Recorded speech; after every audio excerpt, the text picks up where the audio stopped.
How does a computer recognize a handwritten digit like the number 7? This question is at the heart of modern machine learning and image recognition. At its core, we use a mathematical model. The process is simple. We feed in an image, and the model predicts which digit it sees. The model is called a neural network.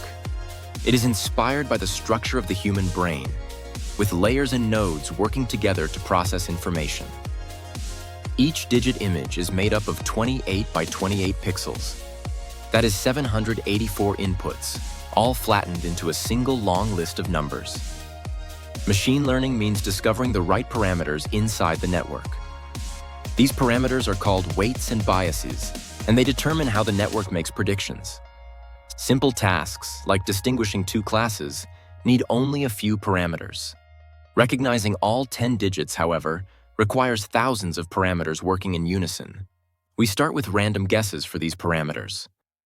Using a method called gradient descent, the network gradually improves its predictions step by step. The loss function defines what better means for the model.